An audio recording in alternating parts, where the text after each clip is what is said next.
Christmas trees account for hundreds of fires each year. Typically, shorts in electrical lights or open flames from candles, lighters, or matches start tree fires. Well-watered trees are not a problem, but a dry and neglected tree can be. This is what happens when the dry tree on the right catches fire versus the well-watered tree on the left. These trees withstand the flames better than dry trees. Don't burn the holiday season. Make sure to water your trees.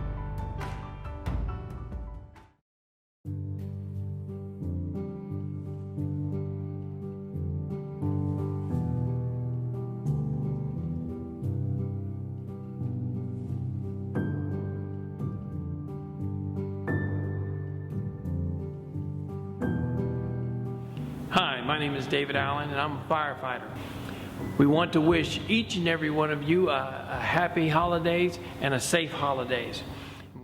Safety in the home has improved over time, but there are still 200 Christmas tree fires annually. 40% of those are caused by lights or electricity. 1/3 happens in the living or family room or den. 1/3 of the fires that happen this season are caused by candles. The 3 worst days that a fire is likely to occur is Christmas, December 25th, New Year's Eve, December 31st, or New Year's Day, January 1st. During this season, 1 in 5 of these fires will be caused by cooking equipment. You've heard of the turkey fryers, or a pan on the stove that gets too hot, or something inappropriate put in the microwave. 1 in 32 of the fires that happen during this season will result in a death, and 24% were set intentionally. America loses $14.8 million in property damages annually. Prevention is simple and easy. Keep candles at least 12 inches away from anything else that burns. And your Christmas tree, water it. The rule is 1 quart of water for every inch of thickness in the trunk of that Christmas tree. Read the manufacturer's instructions for how to keep your lights safe so that it won't ignite your tree or anything else that these lights touch. Some of them get pretty hot. Also, keep your Christmas tree at least 3 feet away from any heat source. After Christmas, get rid of that tree. Or as soon as it dries out, you can tell that it's drying out because it starts shedding those needles frequently. During these holidays, if you have an emergency, just know 911 is there for you. If you think it's an emergency, call 911. They'll talk you through it. They'll help you understand what is an emergency and what is not. If it's a medical emergency like a heart attack or choking or a kitchen fire or car accident, call 911. Just remember, if you're dialing from your cell phone, you must know exactly where you are. So take the time to observe either what the address is or what your exact location is, so that they can have the first responders arrive to your location as quickly as possible. Just know that they may ask you the address of your emergency, but before you hang up, those first responders are already on the way. Then, as you give them more information, they continue to update them as they drive. A lot of people are hesitant to call 911 because they don't want this huge bill to come to them, but your public safety is already paid for with your taxes. No doubt you have seen the Heimlich maneuver for adults, or the 5 back blows and 5 abdominal thrusts, also used to relieve choking in adults.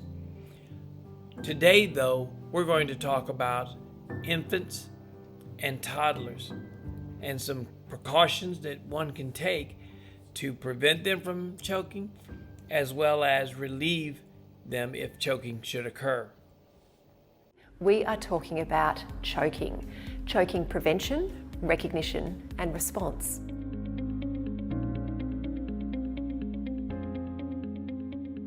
When it comes to prevention of choking, there are 3 key things that we need to do.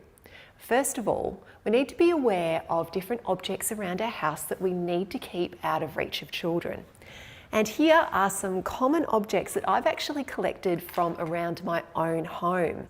You can certainly see that, there are so many things. It's almost anything in your house that a child can choke on. Everything from lollipops to pieces of Lego. Certainly, sometimes things we don't even think about, like leaves, can actually cause a flap over a child's airway. And certainly things like hair clips, coins, and most importantly, we need to remember to keep button batteries out of reach, because not only are they a choking hazard, but they can also cause terrible burns in children. Now, the other thing that we need to consider when it comes to food is the size of what we chop things up into, particularly grapes and sausages. Now, often when we think of a grape, that is the perfect size to lodge in a child's airway. So please always remember, chop up the grapes. Chopping them in half, it's still that perfect spherical shape to lodge in a child's airway. Please make sure that we're chopping them up into quarters. And if you don't have time to chop them into quarters, just squish them. We just don't want them to be that lovely round shape. When it comes to sausages, often we'll just cut them into these circles thinking they're a nice small bit for a child. But once again, that perfect circle is the right size to lodge in a child's airway. So always chop up your sausages into batons. It is better for a child to chew on one of these than to have that perfect circle lodged in their airway. Think about other types of foods as well. Young children shouldn't be eating whole nuts. Popcorn can be quite dangerous to lodge in an airway too. Perfectly fine for older kids, but be really cautious in the younger ones. When it also comes to prevention, what I encourage you to do is get your children to sit down to eat. Children who run around with objects or food in their mouth are more likely to choke. And also, make sure you keep young children in your direct line of sight. It can be really tempting just to nip off and have a quick shower while your child is settled in their high chair. But what's really important is that you remember that choking can be silent. Always keep young children in your line of sight, watching them while they're eating.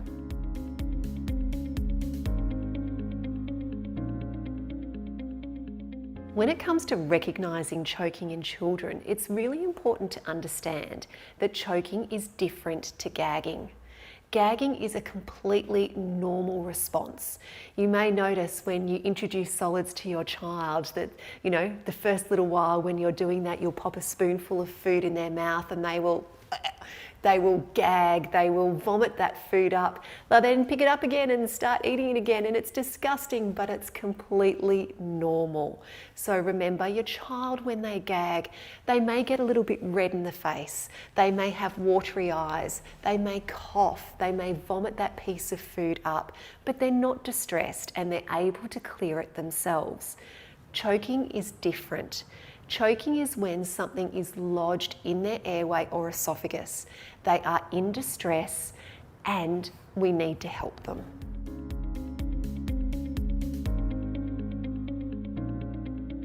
If your child is choking, this is what you're going to do. Firstly, if they are unconscious, you need to go through doctor's ABCD.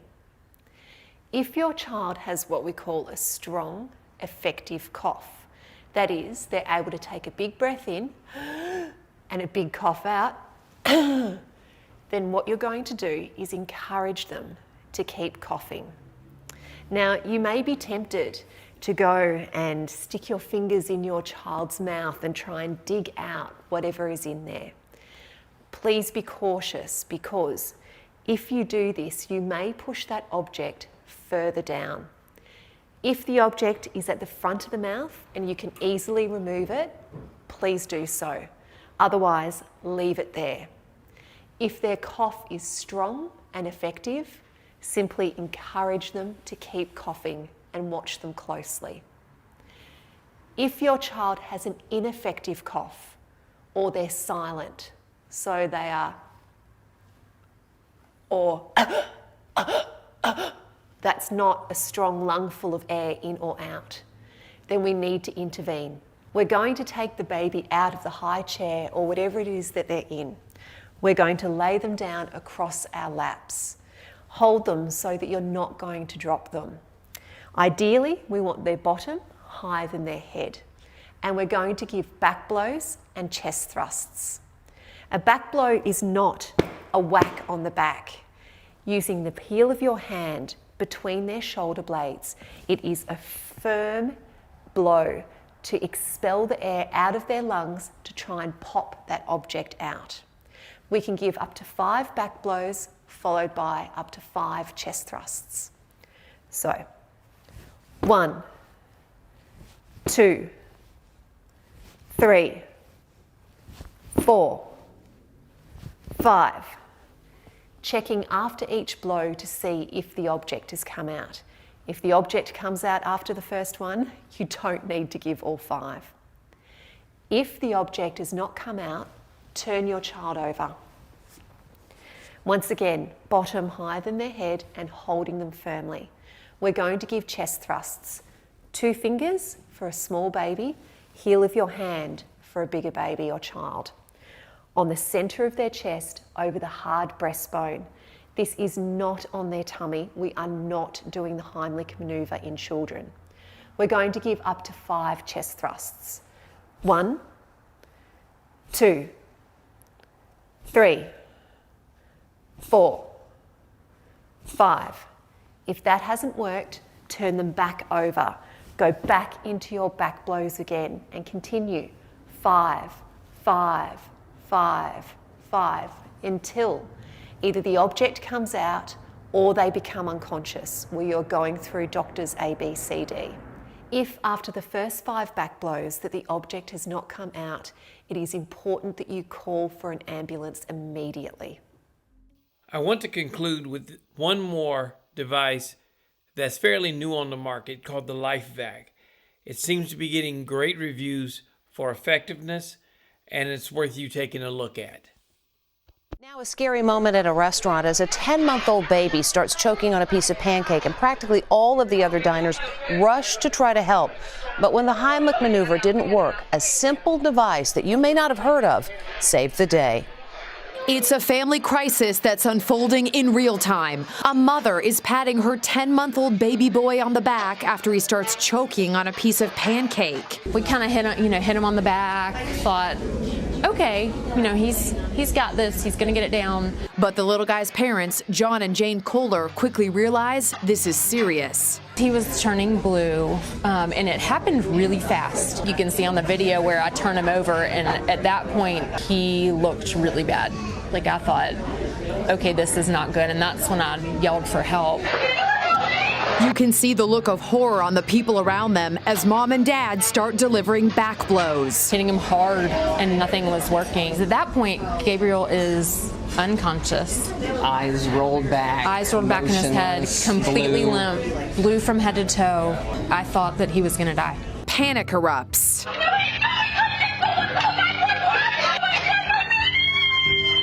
Now, watch as this guy leaps from his table at the Eggs Up Grill in Ballantyne, South Carolina. You can hear immediately in her voice it was not a good situation. But he's not going towards the commotion. He's going outside. Then he runs back in. He's got something in his hands. But what is it? He tells mom to put little Gabriel on the table. I'll never forget, she lifted him up and